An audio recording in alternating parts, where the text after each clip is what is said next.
नमस्कार दोस्तों, आज हम भीष्म साहनी जी द्वारा लिखित उपन्यास तमस का भाग 3 पढ़ेंगे। हमने पिछले भाग में पढ़ा था कि कैसे रिचर्ड को भारतीय कलाओं को एकत्रित करने का शौक था। तो चलिए आगे की कहानी शुरू करते हैं।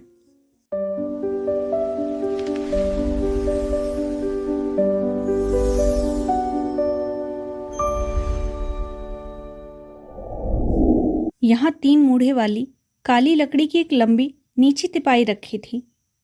यहाँ रिचर्ड पाइप सुलगाकर पढ़ा करता था। यहीं पर खानसामा स्टोव पर पानी की केतली और चाय के बर्तन भी रख जाता था। रिचर्ड को स्वयं चाय बनाकर पीने का शौक था।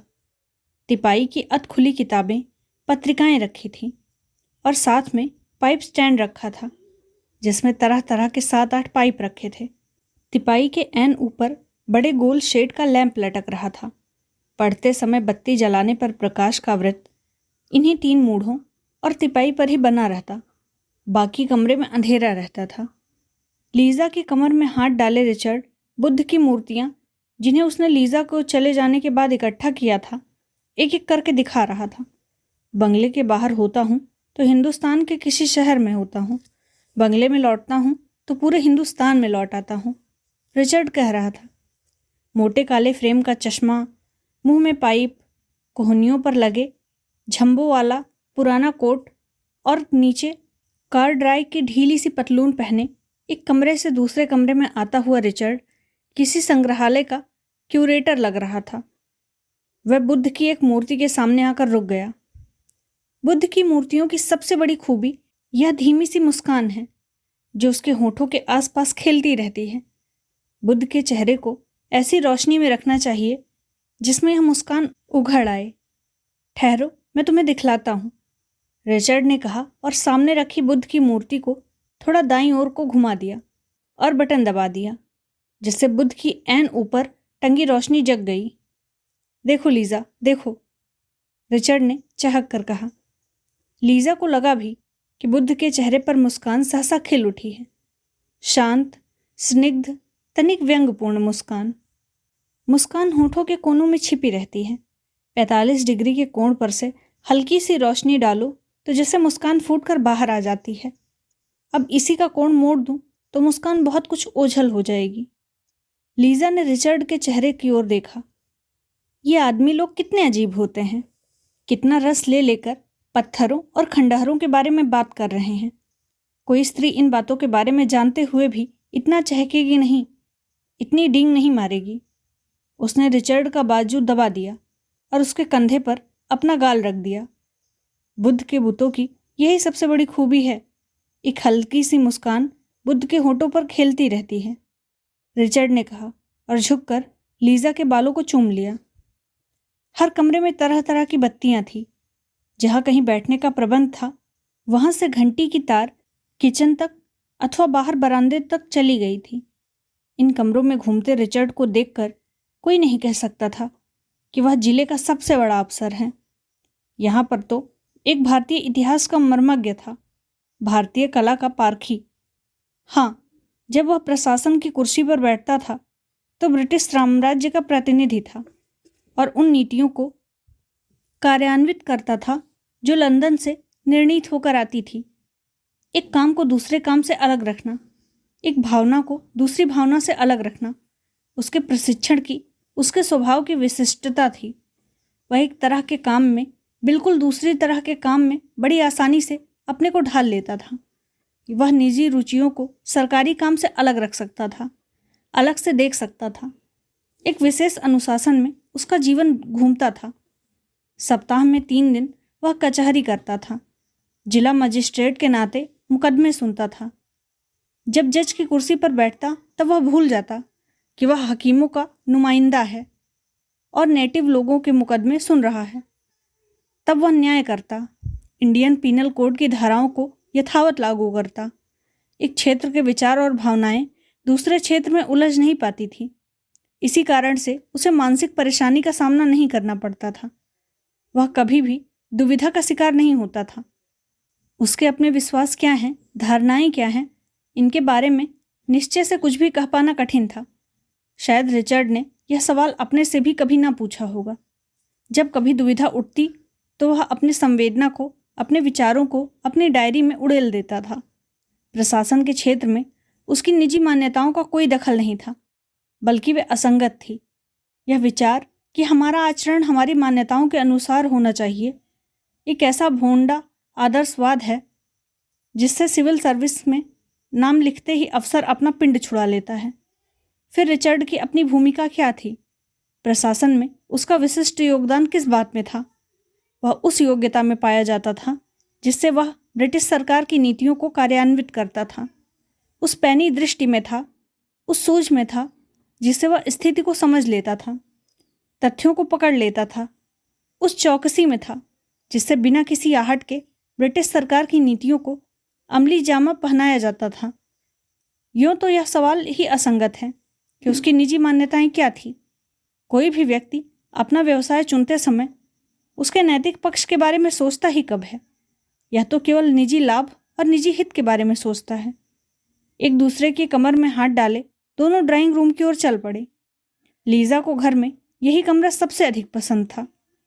बलूत की लकड़ी की बनी काले रंग की गोल मेज के ऐन बीचों बीच पीतल की एक चौड़ी गोल तस्तरी रखी थी, जिसमें लाल गुलाब के फूल चुन चुन कर भर दिए गए थे। इस तस्तरी के ऐन ऊपर जालीदार शेड वाला बिजली का लैंप था, जो छत पर से लटका सीधा तस्तरी के ऊपर उतर आया था। रोशनी का वृत्त सीधे फूलों की तस्तरी पर पड़ रहा था और जालीदार शेड में छन छन कर रोशनी टेबल पर रखी हुई चीनी मिट्टी के बर्तनों पर पड़ रही थी और उसके आसपास रखे लाल रंग के सर्विएटों पर पड़ रही थी। रिचर्ड को इस तरह की सजावट में ऐसा रस मिलता था और लीजा जानती थी कि उसे रिचर्ड के साथ रहते हुए रिचर्ड की सनकों के अनुसार अपने को ढालना होगा। मेज पर नाश्ते के लिए बैठने से पहले रिचर्ड दहलीज पर ठिठका खड़ा रहा। क्या सोच रहे हो? लीजा ने रिचर्ड के कंधे पर सर रखते हुए कहा। सोच रहा हूं कि कहां से शुरू करूं। तुम यहाँ के लोगों के बारे में जानना चाहती हो ना? यहाँ की स्थितियों के बारे में जानना चाहती हो? मैं कुछ भी नहीं जानना चाहती। मैं यही जानना चाहती हूँ कि तुम दफ्तर से कब लौटोगे। और लीजा हाथ बढ़ाकर रिचर्ड का वक्ष सहलाने लगी। रिचर्ड ने झुककर उसके होठों को चूम लिया। अभी से उबने लगी। उसे फिर से भास हुआ जैसे क्षितिज का कोई बादल का टुकड़ा नमूदार हो गया है, जो धीरे धीरे बड़ा होने लगेगा, गहराने लगेगा और समय पाकर सारे आकाश को ढक लेगा। रिचर्ड ने उसे और ज्यादा जोर से बाहों में भींच लिया, पर रिचर्ड को इस दुलार में कोई विशेष रस नहीं मिल रहा था। उसके पीछे एक प्रकार की आशंका थी कि अब की बार लीजा के साथ कैसे दिन कटेंगे। अपने होठों से लीजा के बाल और माथा और आंखें सहलाते हुए उसे किसी विशेष उत्तेजना का भास नहीं हो रहा था। रात को जिस देह को उत्तेजना और आग्रह के साथ वह लीजा की देह के साथ चिपटाए रहता था, इस समय वही देह उसे स्थूल और मांसल सी लग रही थी। लीजा को बहलाने के लिए यह केवल प्रेम का अभिनय कर रहा था, एक प्रकार का फर्ज अदा कर रहा था। तभी मेज के पीछे अंधेरे में खड़ा खानसामा धीरे से आगे बढ़ाया। रोशनी के वृत्त में पहुंचने पर उसकी सफ़ेद वर्दी पर बंधा लाल रंग का कमरबंद चमक उठा। दबे पांव, तनिक भी आहट किए बिना वह मेज पर नाश्ता लगाने लगा। लीजा और रिचर्ड पहले की ही भांति एक दूसरे की बाहों में बंधे रहे। पहले पहल जब कभी खुले दरवाजे में खड़े वे एक दूसरे को प्यार कर रहे होते और कोई खानसामा या नौकर अचानक किसी काम से आ जाता तो लीजा ठिठक कर अलग हो जाती थी, पर रिचर्ड उसे बाहों में दबाए रखता और खानसामा अपना काम करता रहता। झेप के कारण लीजा अपनी आंखें बंद कर लेती ताकि वह खानसामा की उपस्थिति को भूल ही रहे, पर धीरे धीरे वह समझ गई कि खानसामा एक नेटिव ही तो है, इस पर भी मामूली खानसामा है, इसलिए उसकी उपस्थिति को वह बाधा नहीं समझती थी। अब की बार तुम्हें ज़रूर किसी न किसी काम में दिलचस्पी लेते रहना चाहिए लीजा। किस काम में? कितने ही तो काम हैं। डिप्टी कमिश्नर की पत्नी तो जिले की प्रथम महिला गिनी जाती है। तुम जो भी काम हाथ में लोगी उसी में अन्य अफसरों की बीवियां तुम्हारी मदद करेंगी। मैं जानती हूँ। रेड क्रॉस के लिए चंदा इकट्ठा करो, फ्लावर शो का आयोजन करो, बच्चों का फिट तैयार करो, सैनिकों की मदद के लिए कपड़े और जूते इकट्ठे करो, यही ना? एक और संस्था भी है जो यहाँ खोलने का इरादा है, जानवरों की देखभाल और रक्षा के लिए। यहाँ पर अभी तक इस किस्म की कोई संस्था नहीं है। कैंटोनमेंट की सड़कों पर आवारा कुत्ते घूमते रहते हैं, उन्हें हटाना। घोड़ा गाड़ियों में बूढ़े लंगड़े घोड़े जूते रहते हैं। अच्छा, इनका क्या करोगे? इन्हें मरवा देना चाहिए। इनसे काम लेते रहना तो जुल्म है। आवारा कुत्ते बीमारी फैलाते हैं, हलक जाते हैं तो लोगों को काट खाते हैं। तुम कोई सा काम चुन लो जिसमें तुम्हारी रुचि हो। तुम तो डिप्टी कमिश्नरी करो और मैं कुत्ते मरवाती फिरूं। मुझे क्या पड़ी है? उसने कहा। तुम मेरे साथ मजाक कर रहे हो। तुम हमेशा मेरे साथ मजाक करते हो। मैं मजाक नहीं करता, मैं तो चाहता हूं तुम किसी न किसी काम में रुचि लेने लगो। मैं तुम्हारे कामों में रुचि लूंगी। तुम मुझे बताओ जो सुबह बता रहे थे हिंदुस्तानी लोगों के बारे में। रिचर्ड मुस्कुरा दिया। सुनो, सभी हिंदुस्तानी चिड़चिड़े मिजाज के होते हैं, छोटे से उकसाव से भड़क उठने वाले, धर्म के नाम पर खून बहाने वाले और व्यक्तिवादी होते हैं, और सभी सफ़ेद चमड़ी वाली औरतों को पसंद करते हैं। लीजा को वाक्य का अंतिम अंश सुनते हुए लगा कि रिचर्ड फिर मजाक करने लगा। लीजा की नज़र में वह बड़ा विद्वान और योग्य व्यक्ति था, पर उसे यह भी लगता था कि वह लीजा को जाहिल समझता है और उसके वाक्यों में अक्सर व्यंग छिपा रहता है। गंभीर विषय पर बात करते हुए भी वह सहसा एकाध वाक्य ऐसा लगा देता है मानो मजाक कर रहा हो। इससे लीजा को शक होने लगता है कि उसकी गंभीर बातों में कोई भी तथ्य है या वह सिर्फ मजाक कर रहा है। तुम कोई भी बात मेरे साथ संजीदगी से नहीं कर सकते, लीसा ने उलाहने के स्वर में कहा। संजीदगी से बात करने में दुखी क्या है? रिचर्ड ने खोए खोए मन से कहा। सुनो लीजा, यहाँ पर शायद कोई गड़बड़ हो। लीजा ने आंखें ऊपर उठाई और रिचर्ड के चेहरे की ओर ताकने लगी। क्या गड़बड़ होगी? फिर जंग होगी? नहीं, मगर हिंदुओं और मुसलमानों के बीच तनातनी बढ़ रही है। शायद फसाद होंगे। ये लोग आपस में लड़ेंगे? लंदन में तो तुम कहते थे कि ये लोग तुम्हारे खिलाफ लड़ रहे हैं। हमारे खिलाफ भी लड़ रहे हैं और आपस में भी लड़ रहे हैं। कैसी बातें कर रहे हो? क्या तुम फिर मजाक करने लगे? धर्म के नाम पर आपस में लड़ते हैं, देश के नाम पर हमारे साथ लड़ते हैं। रिचर्ड ने मुस्कुरा कर कहा। बहुत चालाक नहीं बनो रिचर्ड, मैं सब जानती हूँ। देश के नाम पर लोग तुम्हारे साथ लड़ते हैं और धर्म के नाम पर तुम इन्हें आपस में लड़ाते हो। क्यों, ठीक कहा ना? हम नहीं लड़ाते लीजा, ये लोग खुद लड़ते हैं। तुम इन्हें लड़ने से रोक भी तो सकते हो। आखिर हैं तो एक ही जाति के लोग। रिचर्ड को अपनी पत्नी का भोलापन प्यारा लगा। उसने झुककर लीजा को चूम लिया, फिर बोला, डार्लिंग, हुकूमत करने वाले यह नहीं देखते प्रजा में कौन सी समानता पाई जाती है।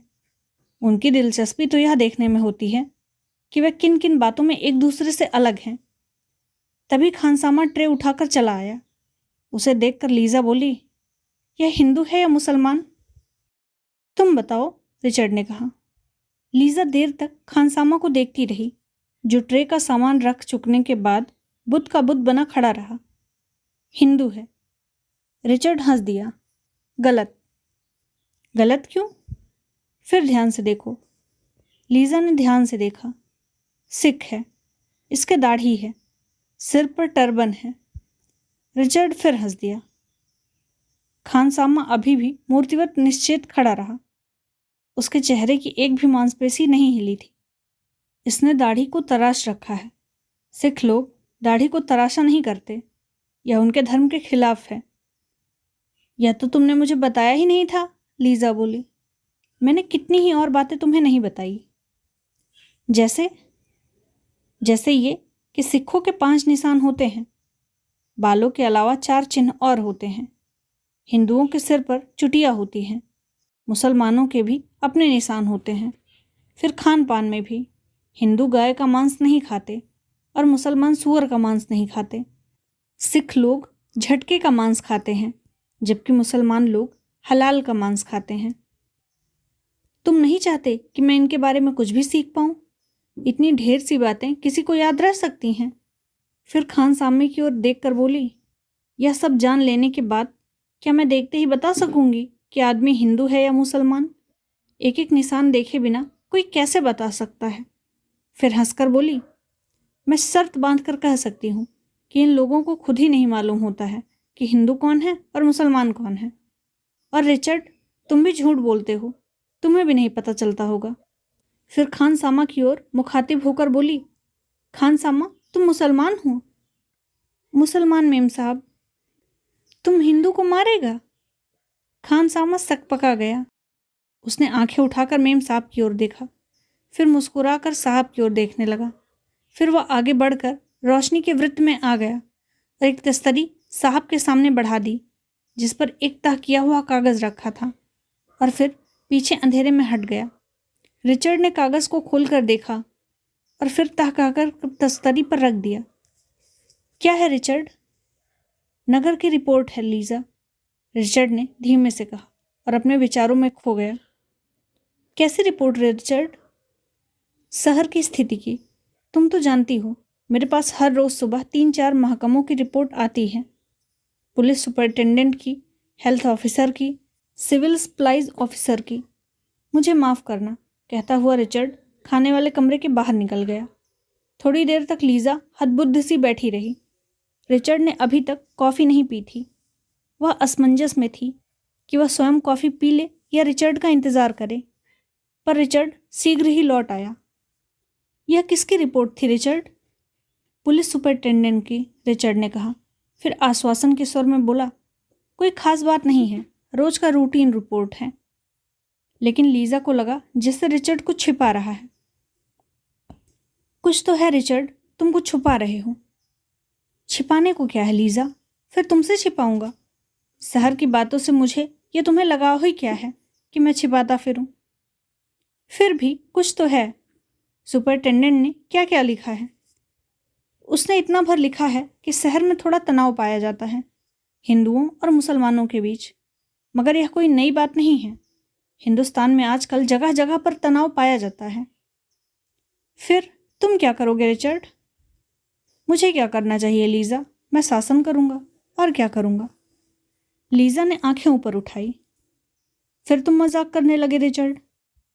मैं मजाक नहीं कर रहा। अगर हिंदुओं और मुसलमानों के बीच तनाव पाया जाता है तो मैं क्या कर सकता हूं?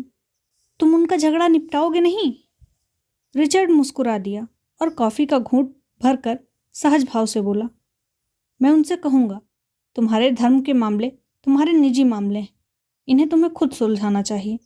सरकार तुम्हारी मदद करने के लिए पूरी तरह तैयार है। तुम उनसे यह भी कहना कि तुम एक ही नस्ल के लोग हो, तुम्हें आपस में लड़ना नहीं चाहिए। तुमने मुझे यही बताया था ना रिचर्ड? जरूर कहूंगा लीजा, रिचर्ड ने तनिक व्यंग से कहा। दोनों चुपचाप कॉफी के घूंट भरते रहे। फिर सहसा लीजा का चेहरा चिंतित हो उठा। तुम्हें तो कोई खतरा नहीं है ना रिचर्ड? नहीं लीजा, अगर प्रजा आपस में लड़े तो शासक को किस बात का खतरा?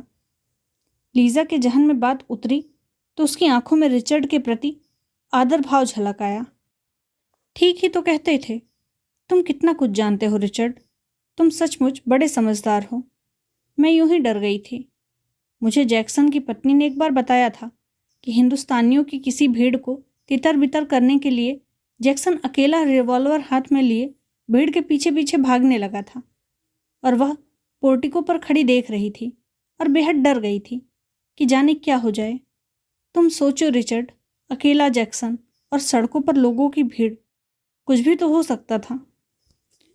तुम चिंता नहीं करो लीजा, रिचर्ड ने कुर्सी से उठकर लीजा का गाल थपथपाया और बाहर निकल गया।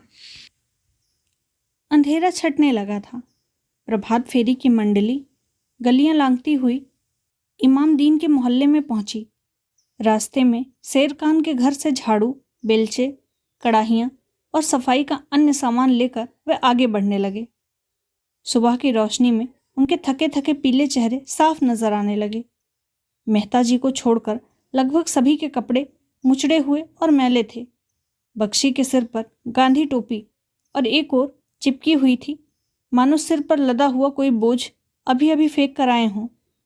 शंकर, मास्टर रामदास और अजीज ने कंधों पर झाड़ू उठा रखी थी। देसराज और शेर खान के हाथों में कड़ाहियाँ थीं। जरनैल लंबा सा बांस उठाए था। दिन की रोशनी में मास्टर रामदास अपने हाथ में झाड़ू देखकर सकुचाने लगा था। ब्राह्मणों से भी झाड़ू उठवाते हो गांधी महात्मा? जो करो थोड़ा है जी। ब्राह्मणों के हाथ में झाड़ू उठवा दी और वह हल्के हल्के हंस दिया। झाड़ू उसने पीठ के पीछे कर लिया था। अपने वाक्य का किसी और से भी उत्तर ना पा उसने तनिक ऊंची आवाज में बख्शी जी को संबोधित करके कहा, मैं नाली नहीं साफ करूंगा, पहले बोल दे रहा हूं। क्यों, तुम्हें सुरखाब के पर लगे हैं? क्यों, गांधी जी अपना शौचालय साफ कर सकते हैं तो तुम नाली नहीं कर सकते? मैं झूठ नहीं कहता, मैं झुक नहीं सकता। झुकता हूं तो कमर में दर्द उठता है। मुझे पथरी की शिकायत रहती है। गाय के लिए सानी पानी करते हो तो पथरी की शिकायत नहीं रहती? तामीरी काम करते वक्त भी तुम्हें पथरी की शिकायत नहीं रहती? इस पर शंकर घूम कर बोला, मास्टर जी, हमें प्रचार करना है। कौन सचमुच की नालियां साफ करनी है? नाली में साफ करूंगा, तुम कड़ाही में कूड़ा उठाते रहना। थोड़ी दूर जाने के बाद मंडली एक गली में घूम गई। यह किस रास्ते पर चल पड़े हो? सहसा पीछे से गुसाई जी ने चिल्लाकर कहा। मंडली के आगे आगे चलता हुआ देसराज दाएं हाथ को घूम लिया था और उसके पीछे सारी मंडली ही उस ओर जाने लगी। हाँ हाँ, मना कर दो, बख्शी जी ने हामी भरी। सुबह सुबह इन लोगों के नमाज का वक्त होता है, क्या फ़ायदा मस्जिद के सामने जाने का? ओ कश्मीरी, बख्शी जी ने चिल्लाकर कहा, तुम सब लोग सोए रहते हो। इधर मस्जिद के सामने से जाने को तुम्हें किसने कहा? हमेशा अपनी मनमानी करते हो। कश्मीरी लाल रुक गया। शेर खान और देसराज उधर घूम गए, हम भी उधर घूम गए। मगर कोई बात नहीं बख्शी जी, मस्जिद के सामने गाना बंद कर देंगे। नहीं नहीं, कोई ज़रूरत नहीं है। देखते नहीं हवा कैसी हो रही है? तुम लौट आओ और पिछली गली में से होकर सीधे चौक की तरफ चलो। वहाँ से सड़क पार करके इमामदीन के मोहल्ले में चले जाएंगे। मंडली लौट पड़ी और बाएं हाथ की तंग गली को लांघकर थोड़ी देर बाद इमामदीन के मोहल्ले के पास जा पहुंची। यह रास्ता प्रभात फेरी के लिए नया था और आमतौर पर शहर के बाहर की पुरानी बस्तियों में कांग्रेस प्रचार के लिए नहीं जाती थी। कमेटी के मैदान को लांघ कर जाना यूं भी दूर पड़ता था। इमामदीन का मोहल्ला कमेटी के मैदान के पार पूर्व की ओर के सिरे पर था। एक जगह चरनी के पास मंडली खड़ी हो गई। कश्मीरी लाल ने, जिसके हाथ में तिरंगा था, सिर ऊंचा उठाकर पूरे जोर से नारा लगाया, इंकलाब। जवाब ने सभी ने जोश में कहा, जिंदाबाद। बोलो भारत माता की जय। नारे की आवाज़ सुनकर मोहल्ले के बच्चे भागते हुए घरों से बाहर आ गए। औरतें टाट के पर्दों के पीछे से झांकने लगी। लाल कलगी वाला एक मुर्गा कूदकर कच्ची दीवार के ऊपर उड़ गया और कुछ देर तक फड़फड़ाने के बाद कुक कुड़ुक कू की बांग लगाई, मानो उसने मोहल्ले की नुमाइंदगी करते हुए नारे का जवाब दिया हो। तुमसे तो यह मुर्ग ही अच्छा है कश्मीरी, देखा कैसे रोब से बांग लगाता है? शेर खान बोला। क्यों, कश्मीरी किसी से कम है? कश्मीरी कांग्रेस का कुक्कुड़क है, शंकर ने जोड़ा। तू भी सिर पर लाल कलगी लगा ले कश्मीरी। इसे लाल टोपी ला दो बख्शी जी, फिर बिल्कुल कुक्कड़ नजर आएगा। क्यों, कलगी के बगैर यह कुक्कड़ नहीं नजर आता? यह मादा कुक्कड़ है, कुकड़ी, कश्मीरी कुकड़ी। नगर का हास्यवंग ऐसा ही था। मौके बेमौके साथियों के बीच छेड़छाड़ चलती रहती थी। बस बस, अब काम शुरू करो, बख्शी जी चरनी पर लालटेन रखते हुए बोले। अधिकांश घर इकहरे एक मंजिला थे। बहुत से घरों के दरवाजे पर टाट के पर्दे लगा रखे थे। सामने खुला मैदान था और मैदान के पार एक दूसरे से समांतर दो कच्ची गलियां थीं। एक गली में नालियां थीं पर कच्ची थी। दूसरी गली में नालियां खोदी ही नहीं गई थी।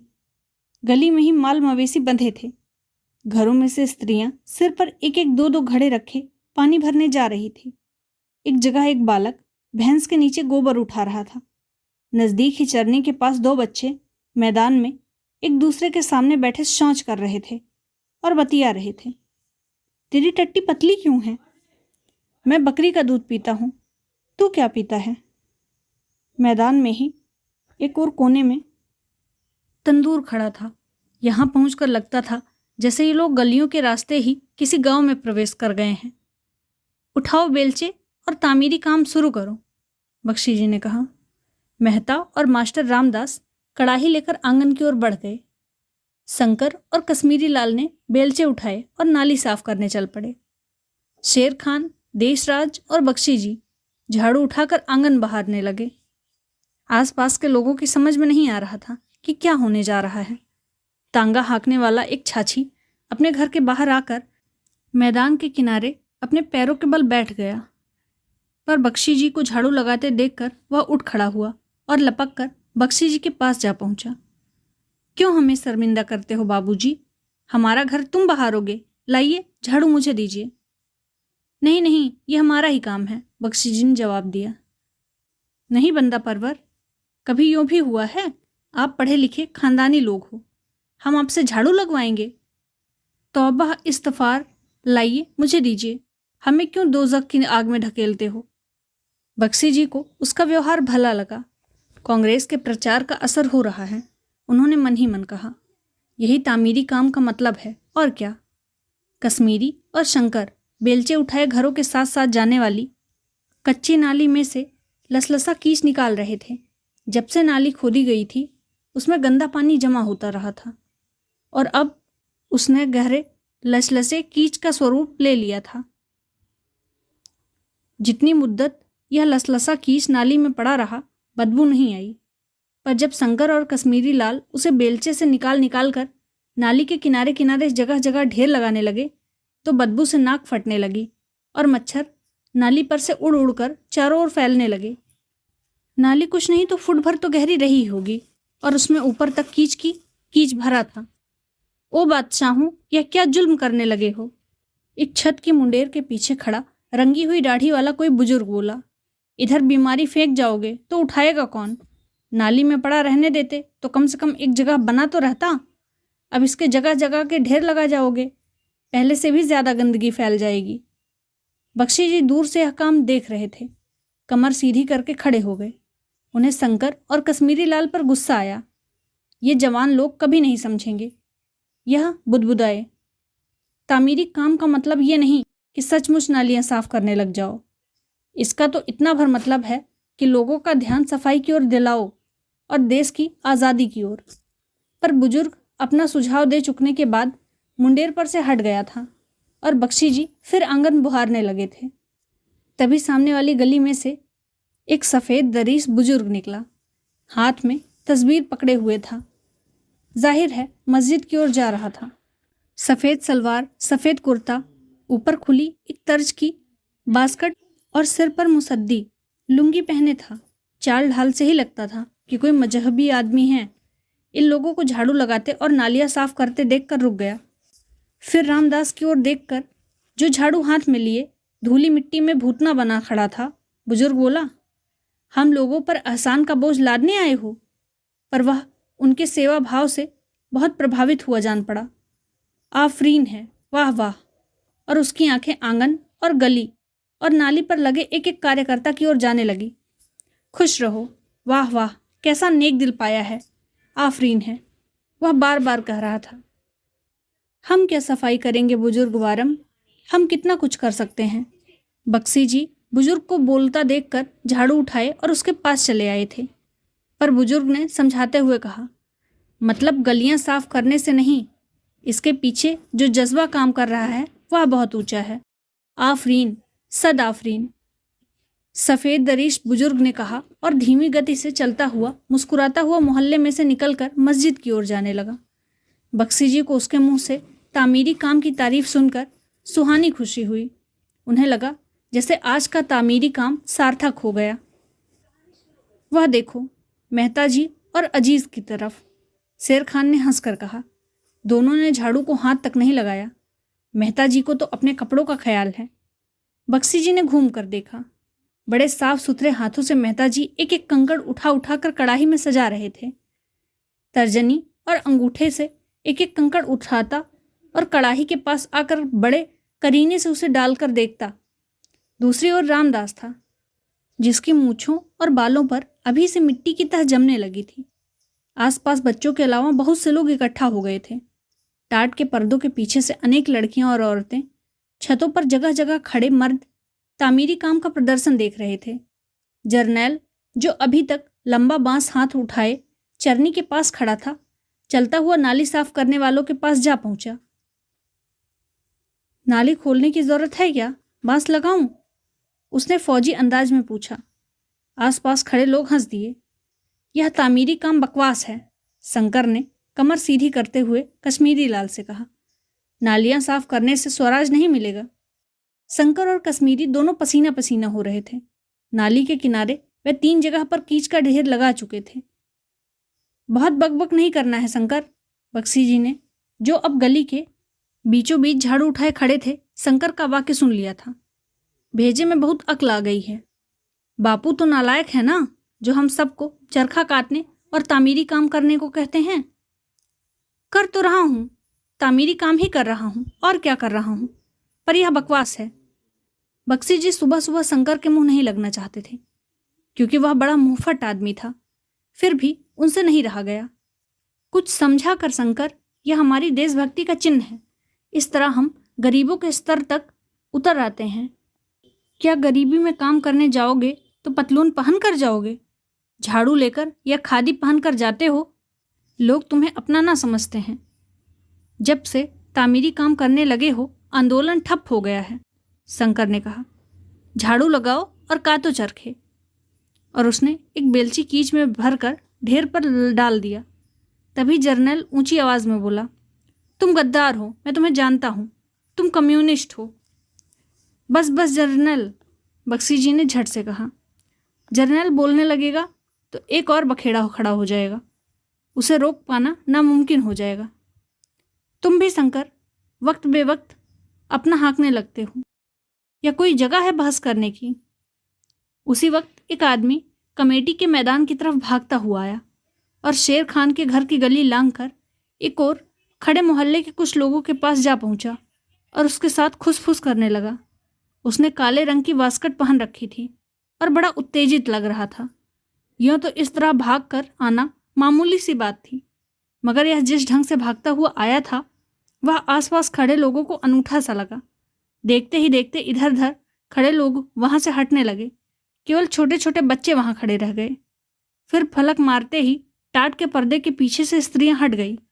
एक स्त्री लपक कर बाहर आई और शौच करने वाले बच्चों में से एक की बाह पकड़कर उसे घसीटती हुई घर के अंदर ले गई।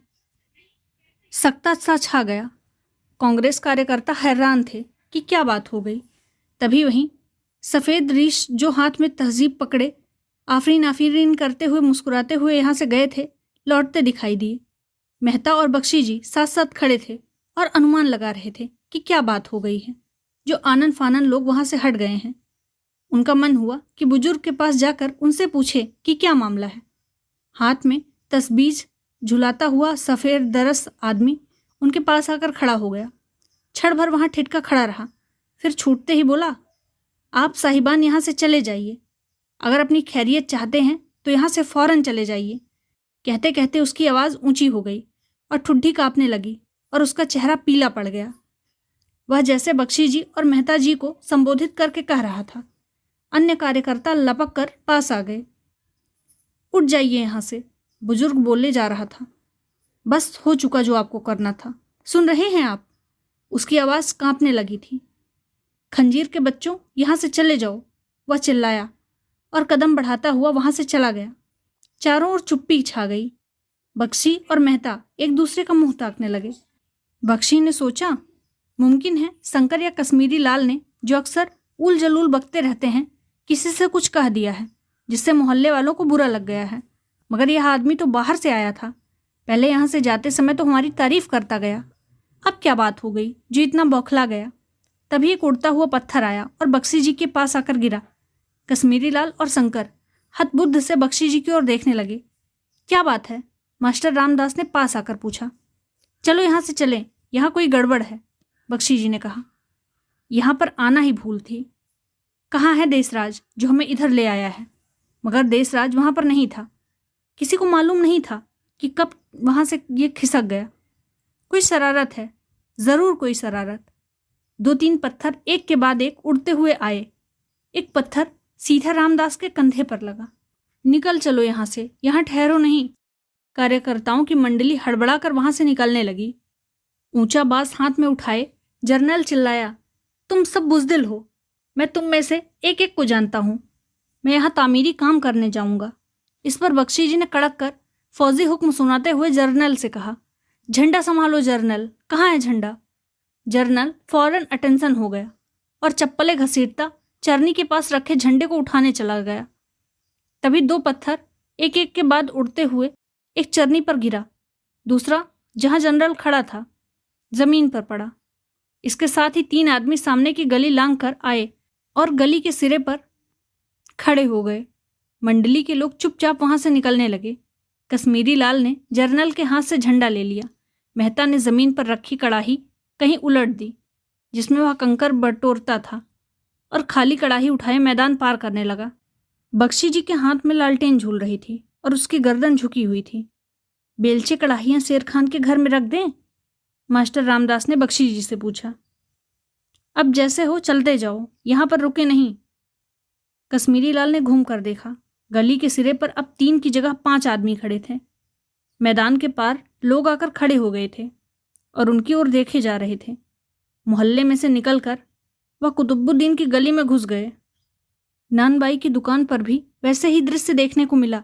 3 आदमी जो नानबाई की दुकान के सामने खड़े थे घूमकर इन लोगों की ओर घूर घूर कर देखने लगे, मगर इनमें से कोई बोला नहीं। कहीं कोई गड़बड़ है, बख्शी जी ने मेहता से कहा। क्या मालूम कश्मीरी या शंकर ने मोहल्ले की किसी लड़की वड़की को छेड़ दिया हो। आपने भी तो कांग्रेस में लोफरों को भर्ती किया है। कैसी बातें कर रहे हो मेहता जी? कश्मीरी तो सारा वक्त नाली साफ करता रहा था। यहाँ कोई दूसरी ही बात जान पड़ती है। मोहयालों की गली में मुड़ने पर उन्हें 3-4 आदमी गली के सिरे पर खड़े नजर आए। कहाँ जा रहे हो बख्शी जी? उधर नहीं जाओ। एक लंबे कद के मोहयाल व्यक्ति ने, जो बख्शी जी का परिचित था, आगे बढ़कर कहा। क्या बात है? बस उधर मत जाओ। अरे कुछ बताओ तो क्या हुआ? इस वक्त तक कश्मीरी, जर्नल और मास्टर रामदास भी बख्शी और मेहता के पास पहुंच चुके थे। उधर गली के बाहर देखो। बख्शी जी ने सामने की ओर देखा। गली के बाहर सड़क के पास मस्जिद थी जिसे केलों का मस्जिद कहा जाता था। क्या है? आपको कुछ नजर नहीं आया? मस्जिद के दरवाजे के नीचे सीढ़ी की ओर देखिए। मस्जिद की सीढ़ी पर कोई काली काली चीज पड़ी थी। कोई आदमी सुअर मारकर फेंक गया था। बख्शी जी ने मेहता के चेहरे की ओर देखा, मानो कह रहे हूं, देखा, मैंने कहा था कोई गड़बड़ है। सभी ने घूमकर उस ओर देखा। मस्जिद की सीढ़ी पर एक काले रंग का बोरा रखा था जिसमें 2 टांगें बाहर निकल आई हुई थी। मस्जिद के हरे रंग के दरवाजे बंद थे। लौट चलो, यहीं से लौट चलो, मास्टर रामदास ने धीरे से कहा। आग थू, कश्मीरी लाल ने सुअर की ओर देखकर कहा और मुंह फेर लिया। बख्शी जी यहीं से लौट चलें, आगे मुसलमानों का मोहल्ला है। रामदास ने फिर कहा। किसी ने शरारत की है, मेहता बुदबुदाया। आपको पक्का मालूम है कि सुअर ही है? मेहता जी बोले। क्या मालूम कोई और जानवर हो? कोई और जानवर होगा तो मुसलमान इतना बिगड़ेंगे? बख्शी जी खींच कर कहा। जर्नल भी अपनी धीमी भौहों के पीछे छिपी छोटी छोटी आंखें मस्जिद की ओर गाड़े खड़ा था। छूटते ही बोला, अंग्रेज ने ही फेंका होगा। उसके नथुने फड़कने लगे और वह फिर से चिल्लाकर बोला, अंग्रेज की शरारत है, मैं जानता हूँ। हाँ हाँ जर्नल, अंग्रेज की ही शरारत है, मगर इस वक्त तुम चुप रहो, बख्शी ने उसे समझाते हुए कहा। पिछली गली में से घूम जाएं, मास्टर रामदास ने फिर कहा। पर अब की बार जर्नल उस पर बरस पड़ा। तुम बुज़दिल हो, यह अंग्रेज की शरारत है, मैं इसका भंडाफोड़ करूंगा। इस पर मेहता जी ने झुककर बख्शी के कानों में कहा, इस पागल को साथ क्यों ले आते हो? यह सभी को मरवाएगा। निकालो इसे कांग्रेस में से। सड़क पर गाहे बहाए कोई मुसलमान गुजरता और मस्जिद की सीढ़ी पर आंखें पड़ते ही पहले तो घूर कर देखता, फिर मुंह फेर लेता और बड़बड़ाता हुआ आगे बढ़ जाता। आगे की कहानी अगले भाग में। धन्यवाद।